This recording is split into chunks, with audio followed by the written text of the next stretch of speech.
Yo, I'm joined by Jason Black. It has been a long time between conversations and a long time since you've been in New Zealand, right? Like 14 years, would that be right? Yeah, that's what we figured.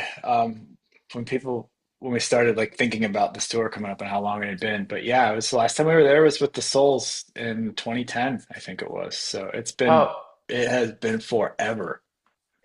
I think people will be appreciative that you come down. Like a lot of bands don't quite make the jump across from Australia due to our smaller crowd sizes. So I know for a fact that all the homies are really excited to see you guys again. I mean, we're happy to be able to do it. It's always until the last like I don't want to say maybe last year really. We were just doing weekends for the most part. Maybe go to Europe for 10 days or something like that. But after COVID, touring like that didn't really work anymore because hotels and flights and everything just got so inflated during COVID and then they just stayed there. So it's like, we used to be able to fly and do 4 or 5 shows in a couple major cities and come home and it make total sense. And then we did it a few times after COVID and it was just like, this doesn't fucking work anymore. So long story short, we're doing longer tours now, which is why we're like, I think we're doing 8 shows in Australia even, which is a lot. But it's like, I feel like if you don't do that at least sometimes, like you're just missing people. Like not everyone's going to go to Sydney, Melbourne, and Brisbane. Like, and especially if you don't go to New Zealand, people just aren't going to see you. And from New Zealand for the most part. So we've been trying to do that, and the States a little more too. Like play some of the, not just play big cities all the time. Because honestly, a lot of the some of the better shows are not in the big cities. So we're kind of taking it. To more places right now, and we're so fucking psyched to come back for sure. Yeah, that'd be like your third time here, because I think I Hmm. saw you down here in 2005 for the first time with Hot Water Music. And That sounds then right. yeah, like 2010 you were here. And yeah, now the beautiful third the third return, the prodigal son returns. Um what were you doing when you weren't touring? Like do you have a day job? Like what's happening with you when you're outside of Hot Water Music? I did until almost a year ago. Um, I was working remotely. I lived in Brooklyn for a while, and then we moved back down to Florida. I kept working for I was working for a property management company. Because like I was saying, we weren't really doing much, and we were just kind of doing weekends here and there, and not like not I don't want to say we weren't taking it seriously. It was just like we just kind of figured out whenever we could do stuff, we would do stuff, and there wasn't really a plan or anything. But then not this record, but record before. Like once Chris Cresswell joined the band and signed Equal Vision, did a new record. We were really happy with it. People seemed pretty psyched on it. Like there was just like a renewed I don't know, energy on our end and like just kind of like overall interest, it felt like. So then we started doing more shows and working more. So it kind of was I was planning on quitting in the summertime The and my the boss job, the downsized the job, not the company. band, right? You're quitting a job. Yeah. Yeah, yeah, yeah. I get you. Yeah, yeah, and then my boss downsized the company like a few months before that, so it just kind of worked out naturally. Where I was like, all right, cool. And I do all the like management stuff for the band, so that actually keeps me way busier than it should. But I don't mind it, and I'd rather have one of us doing it than someone else for the most part. Yeah, yeah. So, What is the secret to like, I mean, bands are full of complex characters, and then it is such a transient lifestyle. And then I imagine a lot of your favorite people are all around the world. Like a lot of your best friends or people that you care about aren't just down the street to hang out with. What keeps you guys, I guess, like functional? Do you know what I mean? Like you've been together for over 30 years, which is more than most people's marriages. You know, it's like true. what is the secret uh, to that, to the longevity? I mean, I think like now I would say that it's good communication. Even though we still have really bad communication, it's much better than it was. Um, I don't know. Like I think we've just. I would imagine it's like a really hard question to answer because I mean I think that is probably the answer is communication because every time we like break up or go dark or stop doing stuff, it's because we weren't talking to each other about things and somebody gets upset about whatever, or just takes things the wrong way. I mean, we've been working on a documentary this last year and a half or so, and a lot of the interviews that everyone like we're all doing individual interviews, and it's funny because in some of them you'll hear like we're not we're doing them separately as in no one else in the band is around when they're being done, so we don't really know what everyone's saying. um, and we got like a first rough cut of it, and watching what each other think about certain situations is super interesting because it's never the same. Like it's always like you know, so often we're just like, oh, that guy did this because of whatever, and then you know you hear his answer about it. It's not what you assumed at all. So I think that that is probably the number one thing. The number two thing is that people still seem to care. I think if nobody cared, we wouldn't be Yeah. doing it so much anymore, you know, luckily. So that's kind of a, obviously once that starts happening, then it's time to, you know, I think we'd still do some stuff because we just really like doing it. We like playing music and we like being in a band with each other. Yeah, I was gonna say you've never signed to a major label. You've always not been an underground band. You're sort of in that liminal in between space. Would that be fair to Hmm. say? You know, like it's Oh not like yeah, you, for sure. but you've never quite. I don't know whether it's you've never been offered to sign to a major label or you've never decided to sign to a major label. But it feels like you do it because you love it first and foremost, rather than financial desire to make it rich or whatever it might be. For sure. I mean, there's like that. We couldn't do it as much as we're doing it right now if there wasn't some kind of a windfall from it. Just because everyone's gone all the time. Yeah, dude. Got You mortgages know, and but bills. totally. But there's some stuff. I mean, like coming down to Australia and New Zealand is not like it is fucking expensive, you know, and there's just no way around it. So we're trying to balance out so we can do things like that while doing like things that are like maybe more lucrative or just like easier, like less expensive. So we can still do the stuff like that's fun to us going to Australia and New Zealand. Like it's just cool and we love it down there. And it's I think it's important. I was saying to someone else that like I at least for me and I think for the rest of the dudes too, we really are pretty aware of how lucky we are to have been able to go to so many different places in the world and not just like tourist visit, but like meet people and spend time with them and kind of get a grip on how things are in certain places. And it really,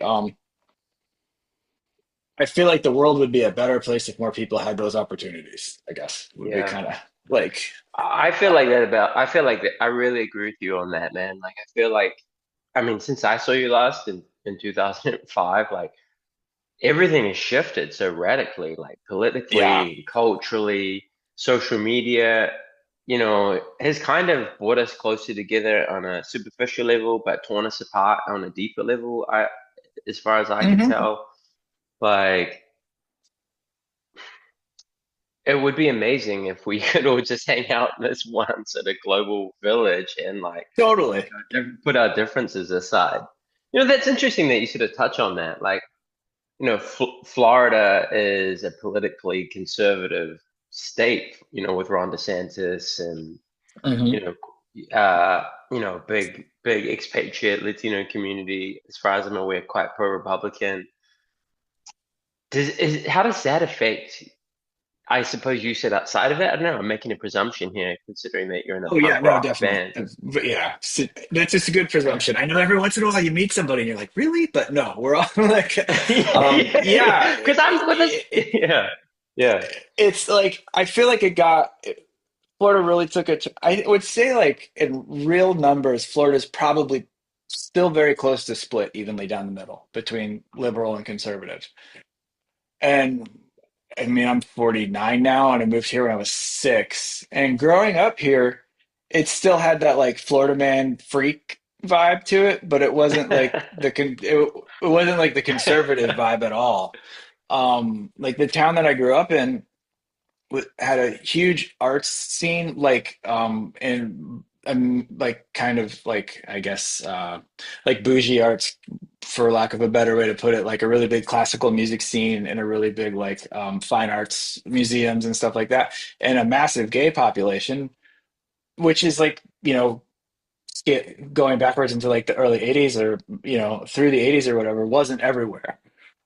So growing up in Florida, it was cool because it was just super weird and like really arts driven and like outdoorsy because we have a lot of like good out. I mean, the weather's pretty awesome most of the year. There's tons of natural things that still exist here because you just can't develop this fucking swamp anymore than they have. Um, and then I feel like as soon as like it was just in order, like Trump, pandemic, DeSantis, and then a bunch of people from other states moved here and just kind of ratcheted it up that way, or they just all climbed out from underneath their rocks because they felt like it was safe. I don't know which. But the Gainesville where we live is a college town, so it's like solidly liberal. And they Mm. try to, people, most of the cities I think are like Tampa, Orlando here, and Miami, even with like the massive Latin expat population, still ends up being Democrat. I mean, liberal-ish most of the time. But yeah, that's another funny thing about Florida is all like so many of the Latin folks that have moved here from other countries end up voting conservative. I guess because they're Catholic. I don't know. I What? haven't really, Yeah, you know. like I mean, I spent a bit of time in Latin America, and I studied a bunch of Latin American politics when I was at university. And there is a lot of like traditionalism, like Hmm. not just religion, like strong family units, like yeah, the impact of Catholicism. Like there is a lean to conservatism, and that came out in like the voting demographics if you were to look at like exit polls and stuff, which is interesting for me because for I know the last 10, 15, 20 years there's been the presumption that if you're a minority, you'll vote progressive, right? But Hmm. that's not how it's turned out.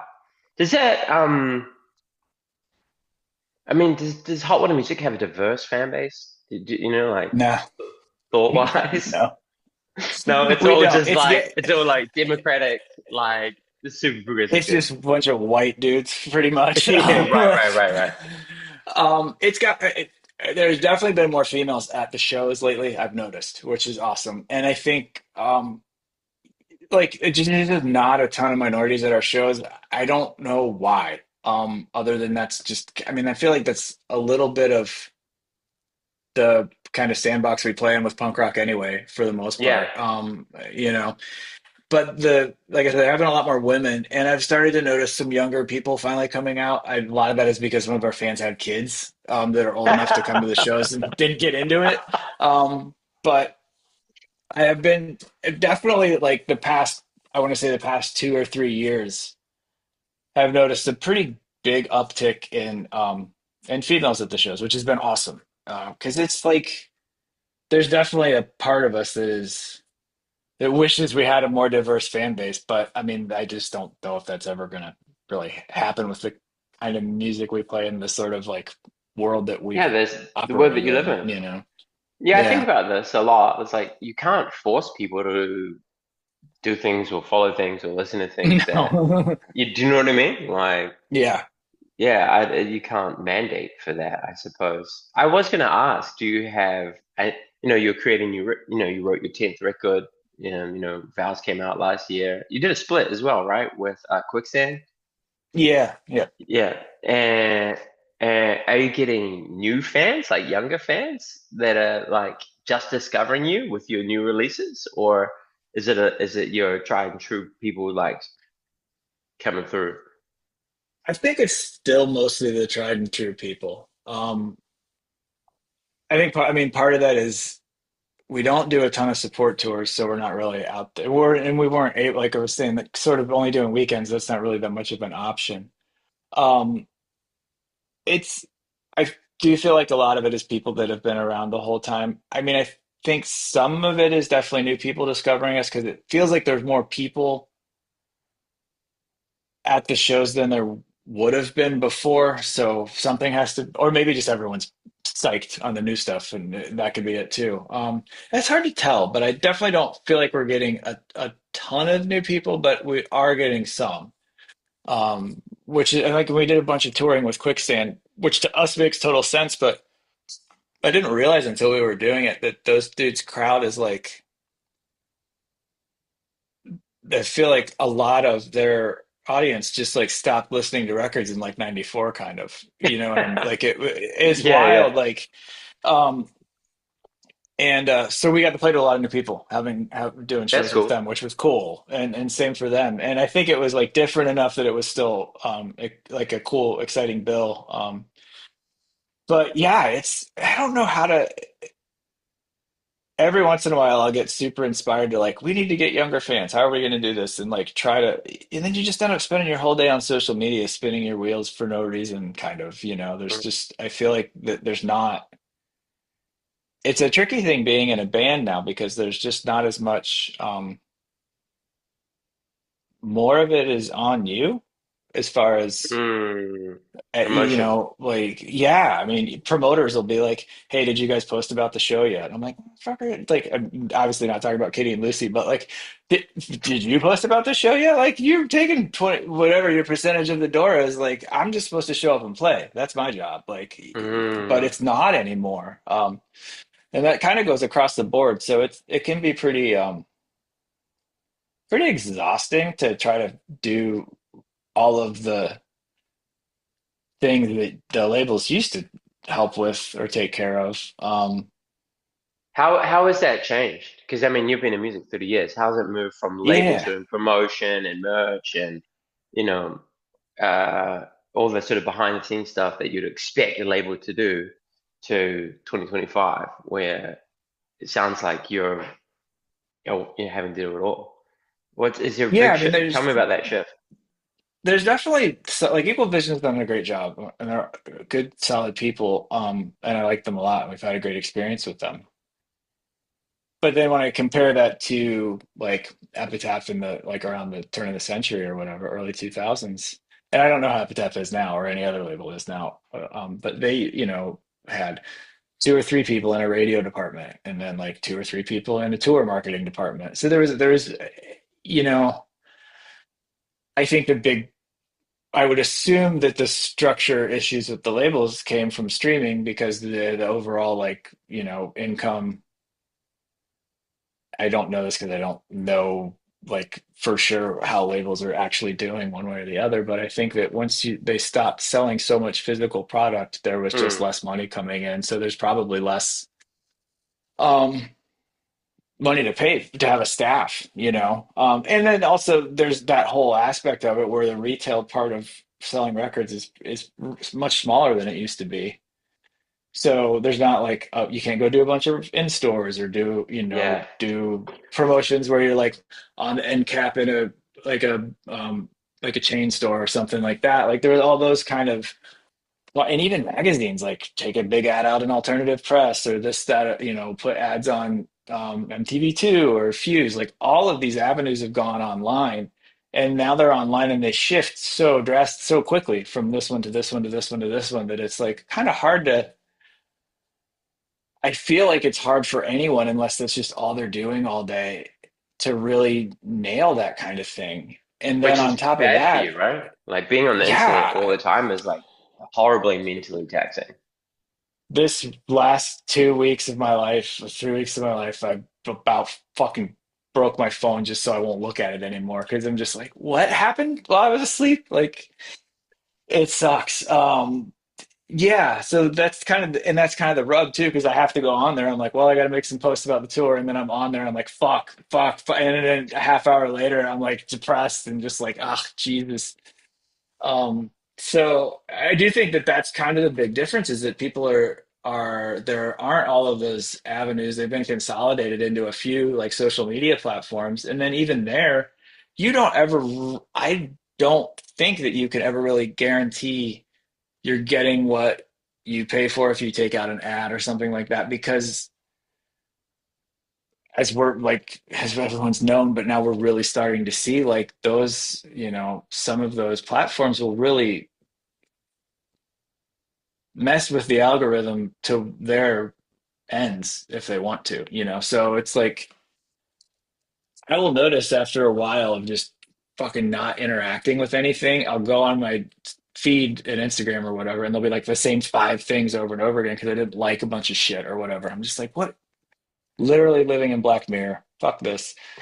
So you know, so I guess like kind of sum that all up. It's just that the model of business consumption changed a lot, and labels were late to the game, and they're still kind of playing catch up. I feel like, and bands too. Like, no, I think video game companies were smart and had the foresight on keeping everything on lockdown way more than labels did, for whatever reason. Do you miss the heyday, or do you miss the day where you could like, I don't know. I guess it feels like rock and roll, punk rock, hardcore. Feels like there was. It feels like before everything went digital, it felt like there's more of a community, I suppose, is what I'm trying to say. Do you miss that? Or am I missing, or have I got that wrong? Oh, I don't think you're wrong. I kind of miss that in life in general, really, right? Because it's just sort of like like you were saying, everyone's super connected with each other, but through this, not like in going to talk to somebody to get coffee or whatever, or Mm, and then when you do, this is going off the whole time. Like mm. I think about it a lot because it annoys me that I do it mostly, but Yeah, me like too. like it's just like fuck, I'm on this thing again. Like, how did I go through life before this? I went to Europe with no cell phone a lot of times for like weeks on end, and it was fine. Um, so yeah, I do miss that community, and I think it's a little like there's parts of it that I feel like have become unintentionally like sectioned off from each other. And like this kind of pops up when we're talking about when we're doing tours, and I will always at least think about like, should we bring like a newer band? Because that would be cool. A, just because it's a newer band that like it's a different bill or it's a different package or whatever. And then when you kind of go down the list, like, I mean, for me, it's always like, could we bring like Zulu or Gel or whatever, any of the new hardcore bands that are awesome? And then you find out that it's one of those things where like it seems like those bands like core audiences really just go to their shows. And then when they go out on Mm. tour with other bands, they don't turn up. I don't know if it's like higher ticket prices, they don't want to go to the venue kind of thing or whatever, but I feel like that wouldn't have been the case so much back. Diverse bills were much more like they just happen they're much more regular back then to have like Mm. a ska band and a hardcore band and like a fat band or whatever. That wasn't that weird. You didn't all have the exact same fans, but it was still like kind of everyone played in the big like punk rock tent or whatever, and you had your little things, but everyone will go through the shows together, and it seems a little more like segmented now. And I think that that's a lot of because I mean partially because like I'm 49, so I'm probably not supposed to know what the 18-year-old kids like, you know what I mean? As much as I want I to, do know. um, there's a little bit of like, oh fuck, maybe I'm just that guy now. But um, I don't feel like I talk about this a lot when we're trying to put packages together because whenever we look at tours that we look back on, and I mean, obviously this is because they're our friends too, but like we did a game-changing tour for us was Sick of It All, AFI, Us, and Indecision in Amazing. '99.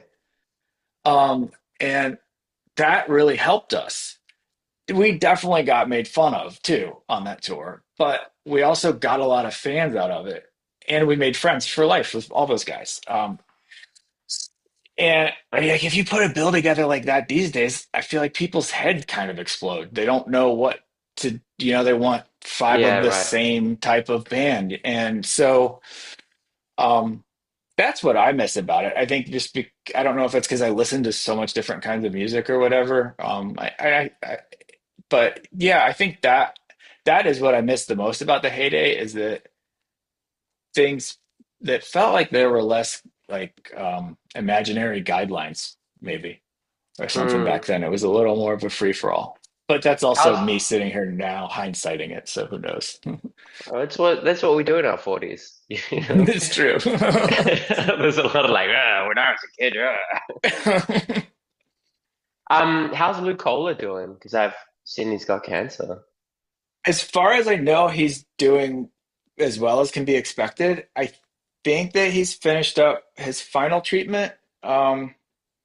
I haven't outside of like the initial, just kind of following along with him on online, and outside of the initial like onset checking in with some people that see him more regularly, I haven't heard anything other than what he's shared. So fingers crossed it's he's doing well. Yeah. It definitely was. It's a fucking awful thing. Yeah, well, But it's sad news he's because I don't know if you know Chad Gilbert from Newfound Glory. Mhm. He's unwell, and I saw flipping Roger Murray Oh, from maybe. Agnostic Front.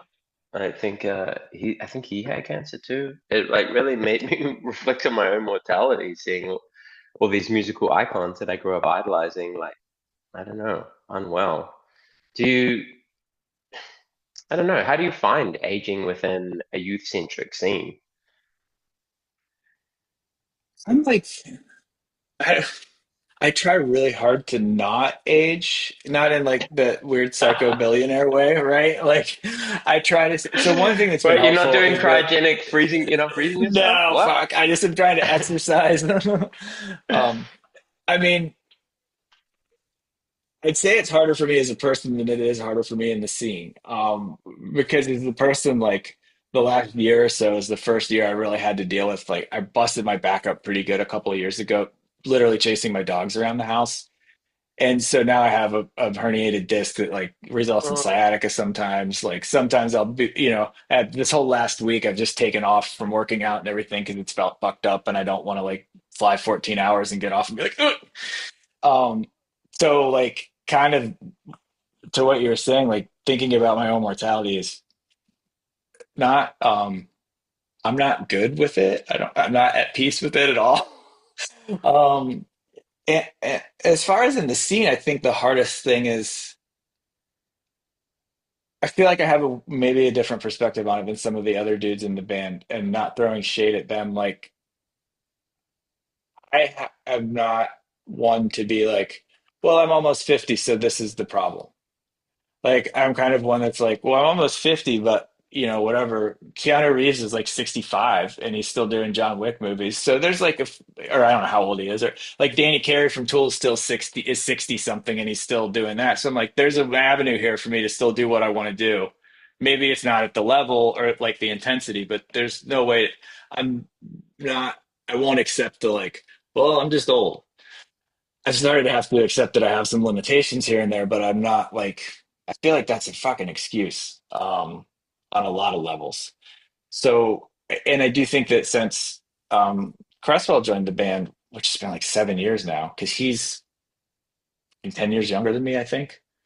Um, that just changes the complexion of everything too, because then you've got someone that's like he's just in the like ecosphere of people 10 years younger than us. So like he's a little more like naturally aware of like new bands, whatever. Like it's mm, nice to have like he's just like, hey, have you heard this? Have you heard that? Because he grew up more cell phony and more internety than the rest of us did. So he's just kind of like a step ahead on a lot of that stuff.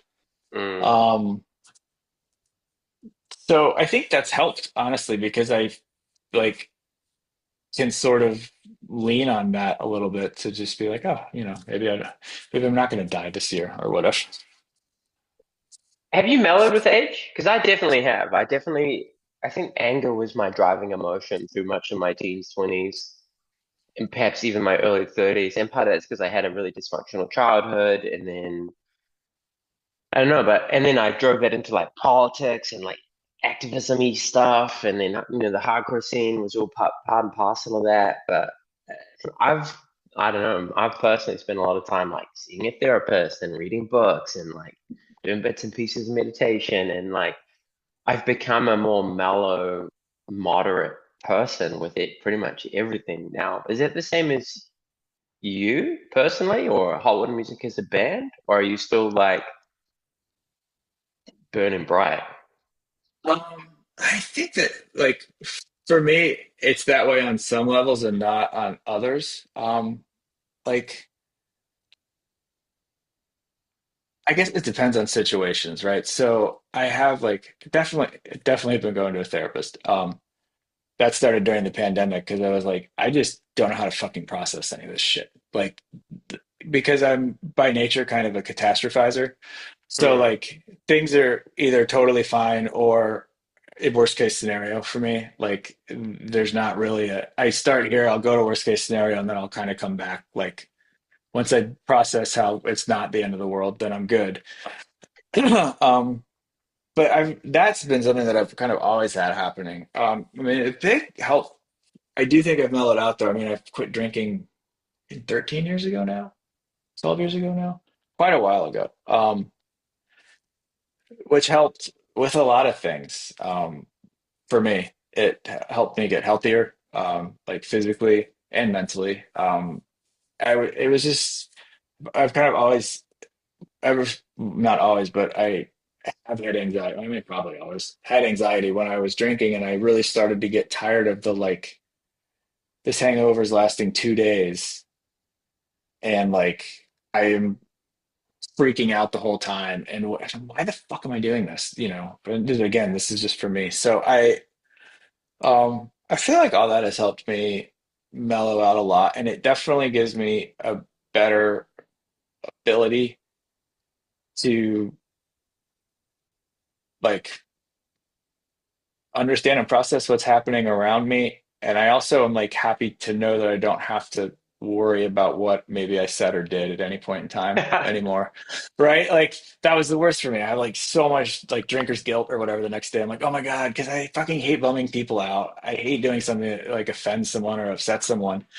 Um, so I think there's like that has been really helpful for me because I'm more comfortable when I am in as much control of like not other people but my environment and myself as is possible where I can and I you know so for me yeah I've definitely mellowed out and I think all the guys have definitely mellowed out across the board for sure I mean everyone else still drinks but not like I rarely see the like the old smash it up days from too many of us at this point. Mostly probably because it hurts too bad, but Oh, yeah. um, whoosh. So, but yeah, I am very happily not super angry and as angry anymore as I was. But again, Can, like the climate of the world makes that hard sometimes. can I ask what drove your youthful anger? Like, why were you angry? Was it a personal thing or a political thing or a bit of both? No.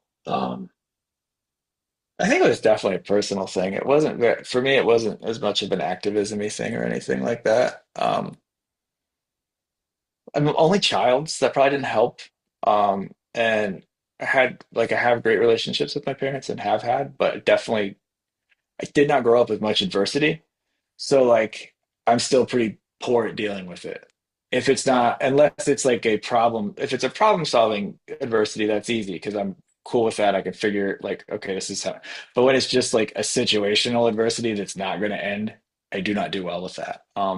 And that was probably a lot of what like not knowing that and not being able to kind of recognize that and deal with it a little bit. Will definitely make you mad because if things are going not the way you had planned or hoped for, and you don't have any um, mechanisms to cope with that, you're gonna spiral. Mm, definitely. And how old is music as a band?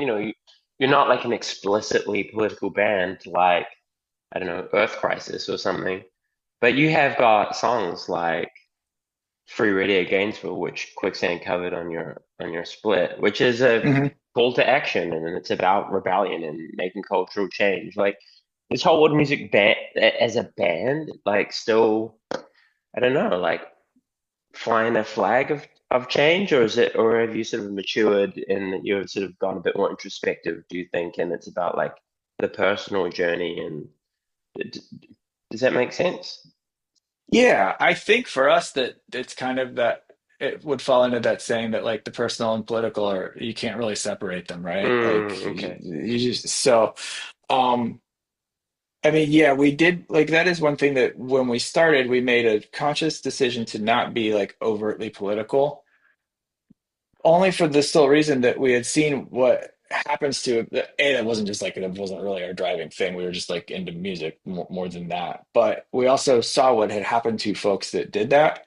And it's like that's your fucking program for life then. And if you stray from that program, you're just catching shit left and right. And it's we didn't ever really want to have to box ourselves out of that. I don't know how we had that much foresight at 19. Fucking we didn't have it with anything else, but um so I'm glad we did because that's sort of the thing. It's like every once in a while, people will like ask us, what are your political beliefs or whatever. And I'm sort of like, if you notice, we're, just kind of look at what we've done and who we've toured with and who we associate with. And I think you'll figure it out. Like, we're Mm, not, I feel like we are very conscious about who we decide to like be involved with, especially the older we get. Like very like I mean, if someone hits us up and it's like, "Hey, we're making stickers or something," I'm like, "Okay, cool. I will go online and look at their company and see what else they've made stickers mm. for," and just like um because it's not, it's interesting because I think people get a little sometimes can get a little mixed messages because of like how much, at least here in the States, like Chuck's whole outdoor fishing, like grilling mountain man vibe goes one of two ways. Either it's someone that you're going to be friends with for life, like this crunchy granola dude that's just like, yeah, I'm living off the land and this is great. Or the guy's a psycho with a bunch of black rifles, right? So it's like, I know that sometimes that people maybe get mismessaged from that, and we make fun of him for it all the time. Like, but it's I'm always kind of shocked when people are like, I can't believe you'd go on tour with whatever because they're, liberal, this, that, or the other. I'm like, man, like we've been on 50 tours with Bad Religion. Why is that? Why is this a shock to you? So, but I mean, that said, we've really tried to, it's in there. It's definitely in a lot of our songs, but it's never been like the kind of thing we've always said is we don't need to be a band that says the obviously bad things are bad. I love that. I just really want to jump in on that about how when you're 19, you're like, we're not going to just be this. Because I've been involved in, I mean, on the fringes now, but like I've been involved in punk and hardcore for, no, over 20, 30 years. And you see someone like change their diet, like I'm not a vegan Hmm. anymore. And then suddenly, like, everyone's mad at them. Their fan base feels like super betrayed. Like, and I think that's sad that people don't allow for natural gravitations and evolutions and changes in philosophy, and everyone's really like, you're all this or you're bad. Do you know what I mean? Like Hmm. everything's really like stark and binary and black and white, and it's just not being a realistic. That's not just being human, right? Like, so I really love that you kind of kept the doors open whilst maintaining like an ethos. No, I mean, for sure. When people ask us about a lot of stuff, or like, do you remember when you did this, whatever? And I'm like, yeah, I barely, and I was 21. Like, what were you doing when you were 21? Yeah. Like, think about yourself at 21 versus wherever you are now. Yeah. It's like, just things that watch people do. I'm like, you're gonna fucking hate that you did that in 10 years, but okay, go. Like, you got to learn it that way. So yeah, people don't really want to get to allow people to change. And I think that's or to grow up or whatever, evolve more than change. And I think that it's just like you were saying, that I can't things just are not black and white. I mean, there are some things that are like this is good, this is bad, but overall, I feel like there's always a lot of gray area. And everything is like by degrees more than anything else. Yeah, that's where I've come to. Because I used to be one of those black and white people. Like I was like super painful with my politics, for example. I was like, like ranting away like a lunatic. But as I've gotten older and I don't know, life experience and education and stuff I do for my day job, sort of, I work with people in prison and stuff like that. Like everything's very complicated. Like it's very Hmm. hard to give like definitive one size fits all answers about a lot. Like you say, like some things are objectively terrible, but a lot of things are really complicated, and we should hold grace for that. Hmm. Look, I've taken a lot of your time for the morning. What time is it over there? I'm presume I'd say It's 3:15 in the afternoon. I've taken a lot of time in your afternoon. But yeah, you're coming down here next week. You're actually, what are you playing on the 12th? Yeah, down here in Auckland. I think the 11th in Wellington. That Um, sounds right. Yeah. yeah, no, it is. It is. You're playing the night before my 45th birthday. I turned 45 on the Friday. Yeah, yeah, Nice. yeah. So I'll be leaning against the wall because my back hurts too. It, Oh yeah, dude. Where's the back of the room so I can just sit here like, okay, good. but yeah, I know people are really excited to see you. We do down here in New Zealand really appreciate you making that extra 3 hour flight across. So yeah, we're psyched. Is there anything you want to pass on to the people come through? No, just like we're stoked that so many people are pumped that we're coming back down. It's gonna be great. We're really, really looking forward to it. And we'll definitely be looking forward to it by the time we get off that fucking flight. It'll be the best show we've ever played in our lives by the time we get there. All right, Jason. Thank you for your time today, man. I really appreciate it. Yeah, no worries, Richie. Thank you.